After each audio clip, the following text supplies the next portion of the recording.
Parts of speech definition কি? Parts of speech is a lexical group to which a word is assigned based on its function in a sentence.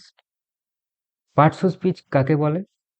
না, parts of speech হলো কিছু lexical group. Lexical group মানে কি? Lexical শব্দের অর্থ হলো শব্দ সম্বন্ধীয়। লেক্সিক্যাল গ্রুপ অর্থাৎ শব্দের গ্রুপ। বলা হচ্ছে যে একই রকমের ফাংশন থাকা কিছু শব্দকে কিছু গ্রুপে আমরা ভাগ করি। একই রকমের ফাংশন থাকা শব্দকে আমরা একটা গ্রুপের মধ্যে রাখি, অন্য রকমের ফাংশন থাকা শব্দকে আমরা অন্য গ্রুপে রাখি। এই এক একটি গ্রুপকে একটা পার্টস অফ স্পিচ বলা হয়। এর এক্সপ্লেনেশন কি?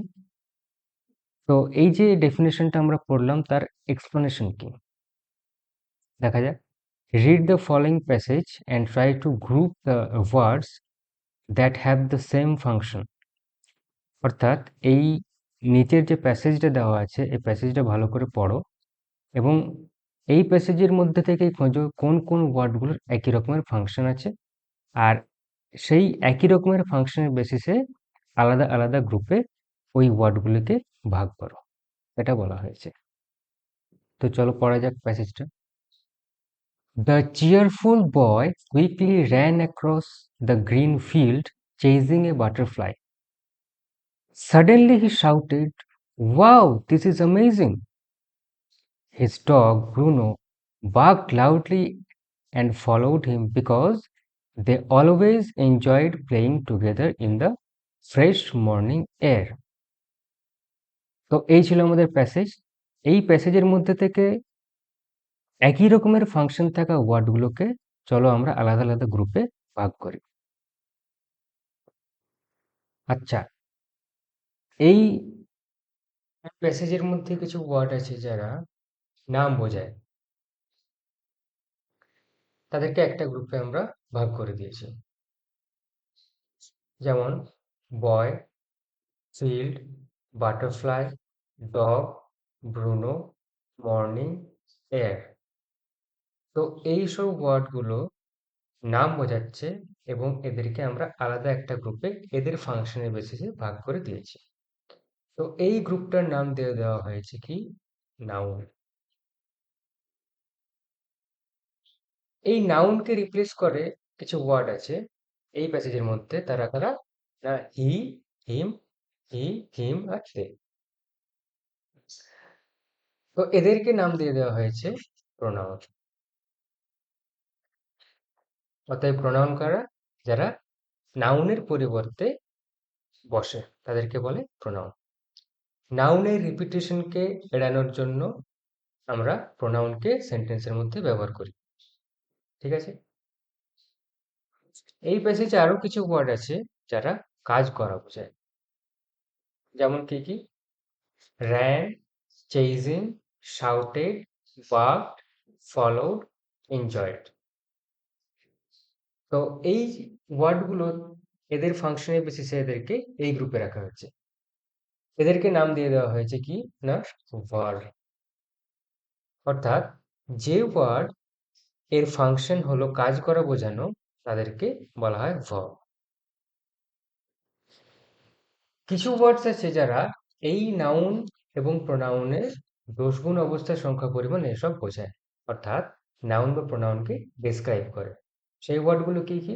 সেই ওয়ার্ডগুলো হলো চেয়ারফুল, গ্রিন, অ্যামেজিং, ফ্রেশ, এগুলো। তো এদের ফাংশনের বেসিসে এদেরকে এই গ্রুপে রাখা হয়েছে এবং এই গ্রুপের নাম দিয়ে দেওয়া হয়েছে কি? না, অ্যাডজেক্টিভ।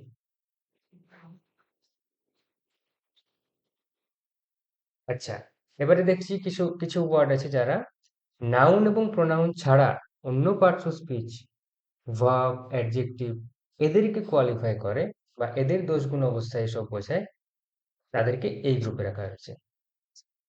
কি কি আছে? Quickly, suddenly, loudly, always.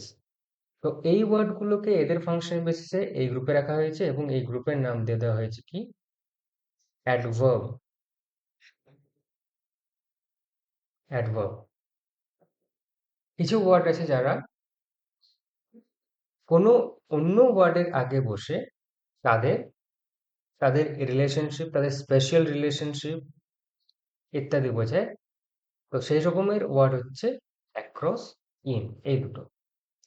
এই ওয়ার্ডগুলোকে তাদের ফাংশনের বেসিসে এই গ্রুপে রাখা হয়েছে এবং এই গ্রুপের নাম দিয়ে দেওয়া হয়েছে কি? প্রিপোজিশন। প্রিপোজিশন। কিছু ওয়ার্ড যারা অন্য দুটো ওয়ার্ড বা ক্লজের মধ্যে সংযোগ স্থাপন করে বা লিঙ্ক করে, এদেরকে বলা হয়, এদেরকে এই গ্রুপে রাখা হয়েছে। এরা কারা? And, because. তো অ্যান্ড আর বিকজ কে তাদের ফাংশনের বেসিসে এই গ্রুপে রাখা হয়েছে এবং এই গ্রুপটার কি নাম দিয়ে দেওয়া হয়েছে? এদের নাম দিয়ে দেওয়া হয়েছে conjunction.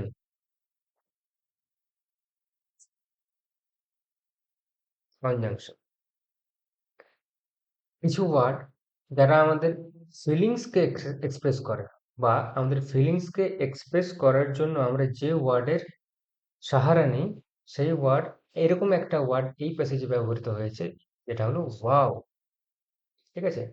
Wow, this is amazing. এই ওয়াও ফিলিংসকে এক্সপ্রেস করে। তো এর ফাংশন বেসে একে এই জায়গায় রাখা হয়েছে, এই গ্রুপে রাখা হয়েছে। এর নাম কি? এর নাম দিয়ে দেওয়া হয়েছে interjection.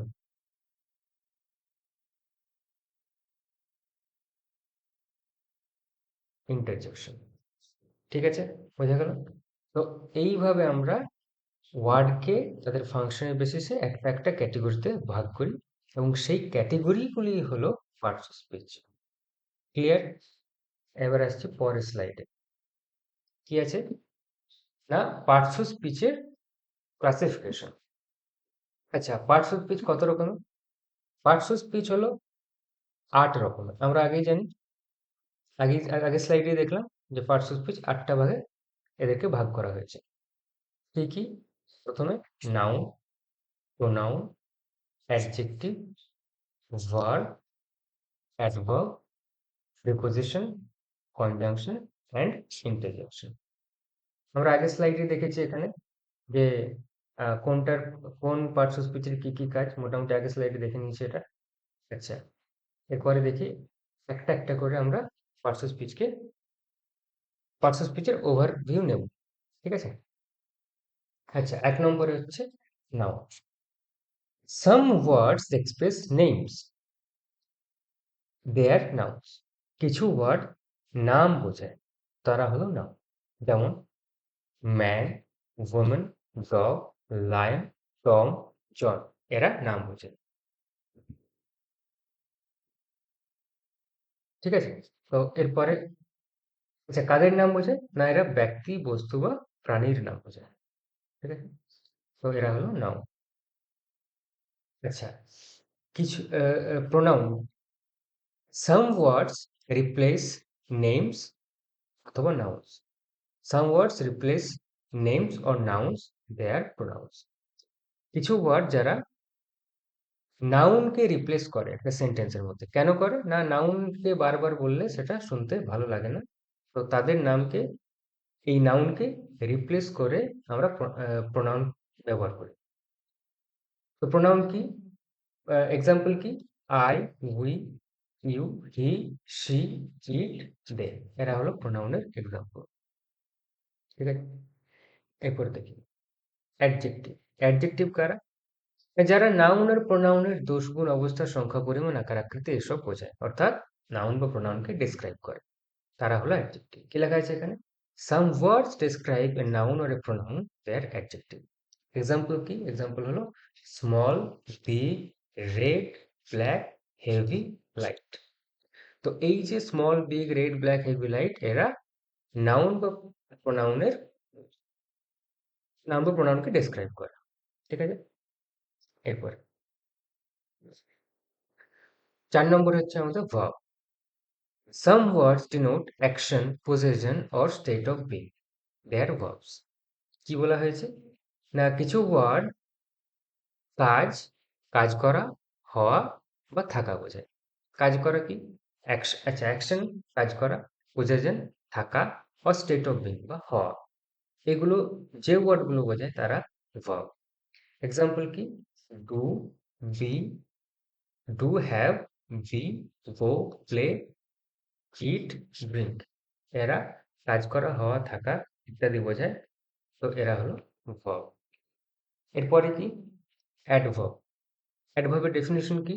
Some words describe an adjective, a verb, another adverb, a clause or a whole sentence, they are adverb. আচ্ছা, এখানে কি বলা হয়েছে? অ্যাডভার্ব কি? না, যারা অ্যাডজেক্টিভ, একটা ভার্ব, অন্য অ্যাডভার্ব, একটা ক্লজ বা একটা পুরো সেন্টেন্সকে কোয়ালিফাই করে। অ্যাডজেক্টিভ কি করে? অ্যাডজেক্টিভ নাউন আর প্রোনাউনকে কোয়ালিফাই করে। অ্যাডভার্ব কি করে? অ্যাডভার্ব নাউন প্রোনাউন ছাড়া বাকি যে পার্টস অফ স্পিচ আছে, অর্থাৎ adjective, verb, adverb, preposition, conjunction, এগুলোকে, এদেরকেও কোয়ালিফাই করে।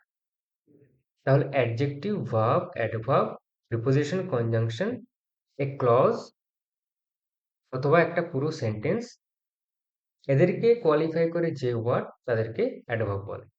এক্সাম্পল কি? Well, enough, beautifully, correctly. আচ্ছা, প্রত্যেকটা পার্টস অফ স্পিচকে আমরা আলাদা আলাদা করে এক্সপ্লেন করব, তখন আমরা এদেরকে এক্সাম্পল নিয়ে দেখব।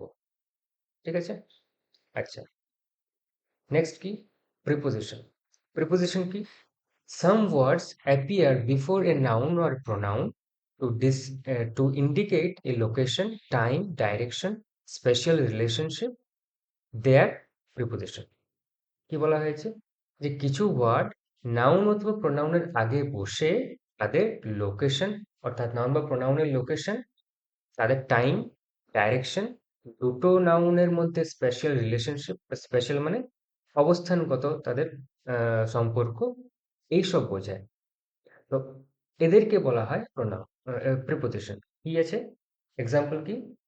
On, in, at, to, from, above, under, এরা হলো প্রিপোজিশন এক্সাম্পল। নেক্সট কি?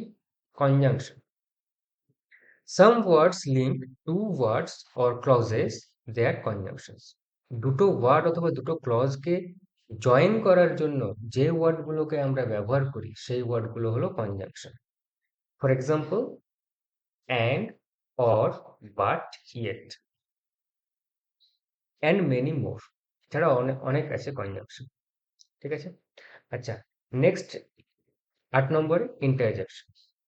Some words express our feelings or reaction, they are interjection। অর্থাৎ কিছু কিছু ওয়ার্ড আছে যারা আমাদের ফিলিংস বা রিয়াকশনকে এক্সপ্রেস করে, বা আমাদের আমরা নিজেরা আমাদের ফিলিংস বা রিয়াকশনকে এক্সপ্রেস করার জন্য যেসব ওয়ার্ডের সাহায্য নিই, সেই ওয়ার্ডগুলো হলো ইন্টারজেকশন। অর্থাৎ, আচ্ছা, এক্সাম্পল, হুররে, ওয়াও, অ্যালাস, ও, এইসব ওয়ার্ডগুলো। ঠিক আছে? তো এই গেল আমাদের মোটামুটি পার্টস অফ স্পিচ এর ওভারভিউ। ঠিক আছে? পরের ক্লাস থেকে আমরা প্রত্যেকটা পার্টস অফ স্পিচকে আমরা আলাদা আলাদা করে এক্সপ্লেন করব। ঠিক আছে? Thank you.